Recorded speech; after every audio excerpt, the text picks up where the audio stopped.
My name is Priya Patel, and I haven't spoken to my parents in 3 years, 2 months, and 14 days, not since the morning I walked out of our family home in Edison, New Jersey, with my journalism degree in one hand and my father's words ringing in my ears. You are no longer our daughter. You have chosen to be American instead of Indian, and we cannot accept that shame. The fight that ended our relationship had been building for years, but it exploded that day with a violence that shattered everything I thought I knew about family, love, and the price of pursuing your own dreams in America. I was born in New Jersey 3 months after my parents immigrated from Gujarat, part of the wave of Indian professionals who came to America in the 1990s seeking better opportunities for their families. My father, Raj, was a software engineer who quickly found work with a major telecommunications company. My mother, Meera, had been a teacher in India but spent her early years in America focused on raising me and my younger brother Arjun while slowly building a small catering business that served the growing Indian community in central New Jersey. Growing up, I lived in 2 distinct worlds that rarely intersected. At home, we spoke Gujarati, ate traditional vegetarian meals that my mother prepared with spices she ground herself, and followed cultural practices that had been passed down through generations. I learned classical Indian dance, participated in religious festivals at our local temple, and spent summers visiting extended family in India where I was immersed in customs and traditions that made me feel connected to something larger than myself. But outside our home, I was completely American. I excelled in school, played soccer, participated in student government, and dreamed of becoming a journalist after falling in love with writing for our high school newspaper. My friends were a diverse mix of kids from different backgrounds, and I navigated American teenage culture with the same ease as my classmates. I went to movies, attended school dances, and formed the same crushes and friendships that defined the American high school experience. My parents took pride in my academic achievements, but always with the assumption that my success would follow a predetermined path. From elementary school onwards, they made it clear that I would become either a doctor, engineer, or maybe a lawyer if I absolutely insisted on deviating from the medical track. We came to America so you could have opportunities we never had, my father would say during our dinner conversations. In India, only the most privileged families can afford medical school. Here, with your intelligence and our sacrifices, you can become anything. But you must choose something that brings honor to our family. The pressure intensified during high school as my interest in journalism became more serious. I won several writing contests, served as editor of the school newspaper, and even secured an internship at a local news station during my junior year. But when I mentioned my passion for storytelling and current events to my parents, they dismissed it as a nice hobby that would complement my real career in medicine. Journalism is not a stable profession, my mother would argue. How will you support a family? How will you make your parents proud? The cultural expectations extended far beyond career choices into every aspect of my personal life. While my American friends were dating freely and exploring romantic relationships, I was expected to focus entirely on academics and avoid any interaction with boys that could be considered inappropriate. My parents made it clear that they would arrange my marriage when the time was right, probably after I completed medical school and residency. Love marriages often end in divorce, my mother explained when I questioned this tradition. Arranged marriages are based on compatibility of families, values, and goals. This is how we ensure lasting happiness. The first major crisis came during my senior year of high school when I was accepted to Columbia University's journalism program with a partial scholarship. I had also been accepted to several pre-med programs, but my heart was set on Columbia and the opportunity to study at one of the best journalism schools in the country. When I told my parents about my decision to pursue journalism, the reaction was explosive and immediate. "You cannot be serious," my father said, his voice rising to a level I had never heard before. "We have sacrificed everything for your education, worked 2 jobs, saved every penny, and this is how you repay us? By throwing away your future for some frivolous career writing stories." My mother began crying, not the gentle tears of disappointment but the deep sobs of someone who felt betrayed. "What will we tell our community? What will our relatives in India think when they learn our daughter chose to waste her talents?" The argument continued for hours, with my parents alternating between anger, pleading, and emotional manipulation. They brought up every sacrifice they had made, every opportunity they had provided, and every expectation they had held for my future. When logic failed, they resorted to cultural guilt, reminding me of my duties as a daughter and the importance of family honor in Indian culture. In our tradition, children's successes belong to the entire family, my mother said through her tears. Your failure will be our failure, and we cannot bear that shame. I tried to explain that journalism was a legitimate career, that I could be successful and financially stable while pursuing my passion, but they couldn't see past their preconceived notions about what constituted appropriate professional choices for their daughter. The conversation ended with my father declaring that if I chose journalism over medicine, I would be doing so without their support, financial or otherwise. You want to be American? Then you can pay for your American education with American money, he said with a finality that terrified me. Despite their threats, I enrolled at Columbia, financing my education through a combination of scholarships, student loans, and part-time work that left me exhausted but determined to prove that my choice was valid. The first year was particularly difficult, not just because of the academic demands, but because of the complete withdrawal of emotional support from my family. My parents stopped attending my school events, refused to discuss my studies, and made it clear that they considered my college experience a waste of time and money. The isolation from my family became more painful as I watched my classmates receive care packages from home, phone calls of encouragement before exams, and visits from proud parents during special events. My relationship with my younger brother Arjun, who was following the pre-med path my parents preferred, became strained as he was caught between loyalty to me and pressure to distance himself from my bad influence. During family gatherings, I felt like a ghost haunting my own relatives, present but not acknowledged, included but not welcomed. The conflict escalated during my sophomore year when I started dating Michael, a journalism classmate who was kind, intelligent, and everything I valued in a partner except for one crucial detail: he wasn't Indian. When my parents discovered our relationship through photos on social media, the reaction was swift and devastating. They demanded that I end the relationship immediately and return home to remember who I really am and what I owe to my family. This boy cannot understand our culture, my mother said during a particularly heated phone conversation. He will never respect our traditions or raise his children to know their heritage. You are throwing away thousands of years of culture for someone who can never truly be part of our family. When I tried to explain that Michael was respectful of my background and interested in learning about Indian culture, my father interrupted with words that cut deeper than any physical blow. You are becoming everything we feared when we came to America. You are losing yourself and breaking our hearts in the process. The cultural pressure extended beyond my immediate family to our broader community. Word of my rebellion spread through the Indian social circles my parents moved in, and I found myself the subject of gossip and judgment from aunties and uncles who had watched me grow up. During a temple festival that I attended with friends, several family acquaintances made pointed comments about children who forget their roots and the price of too much American freedom.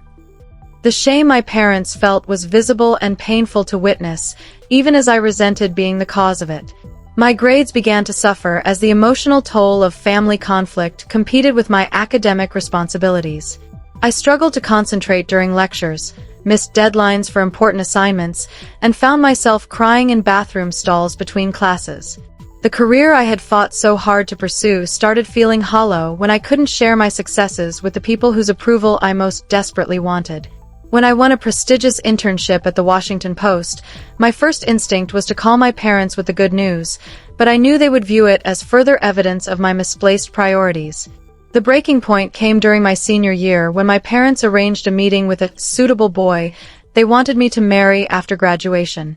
Vikram was a medical resident from a good Gujarati family, successful and handsome, and everything my parents considered ideal husband material. They presented this as an opportunity rather than an obligation, but the underlying message was clear. I could redeem myself and return to the family fold by abandoning journalism, ending my relationship with Michael, and accepting the life they had planned for me. The dinner with Vikram and his family was surreal and heartbreaking. He was genuinely nice, accomplished, and probably someone I could have been happy with if my life had followed a different trajectory. But sitting across from him while our parents discussed our compatibility felt like watching someone else's life unfold in front of me. When Vikram asked about my interests, I found myself downplaying my journalism career and emphasizing qualities that would make me a good wife rather than sharing my professional ambitions and dreams. That night, I realized that accepting this arrangement would mean erasing everything I had worked to become. I would have to pretend that my education, my career goals, and my relationship with Michael had been temporary phases rather than authentic expressions of who I was. I would have to live the rest of my life as a version of myself that existed primarily to fulfill other people's expectations rather than my own aspirations. The final confrontation happened the next morning when I told my parents that I couldn't marry Vikram or anyone else they chose for me, that I needed to build my own life based on my own values and dreams. My father's response was swift and final. "Then you are no longer our daughter. You have chosen to be American instead of Indian, and we cannot accept that shame. Do not come to our house again. Do not call us. You are dead to us." My mother, who had always been my closest confidant, nodded through her tears and turned away from me without another word. I moved in with Michael's family temporarily while I finished my degree and started my first job as a junior reporter at a local newspaper in Philadelphia. The kindness and acceptance I received from his parents, who welcomed me despite the pain I was obviously carrying, highlighted the conditional nature of my own family's love. They asked questions about my culture, celebrated my professional achievements, and treated me like a daughter without requiring me to abandon any part of my identity in return. The first year of estrangement was devastating. I had nightmares about my parents being in accidents or falling ill without me knowing. I called their house several times just to hear their voices on the answering machine, hanging up before anyone could pick up. During Diwali, I sat alone in my apartment surrounded by the traditional sweets and decorations I had bought, trying to maintain connections to cultural traditions that felt meaningless without family to share them with. The healing process began slowly through therapy with Dr. Anjali Sharma, a second-generation Indian-American psychologist who understood the specific challenges of navigating generational and cultural conflicts. She helped me understand that my parents' reaction, while painful, came from their own trauma and fears about losing their cultural identity in America. Immigrant parents often see their children's assimilation as a rejection of everything they sacrificed to preserve, she explained. Your success in American terms feels like failure in their cultural framework. Dr. Sharma also helped me work through the guilt and self-doubt that had consumed me since leaving home. I had internalized my parents' belief that pursuing my own dreams was selfish and disrespectful, and it took months of therapy to understand that honoring your authentic self doesn't negate your love for your family or your respect for your heritage.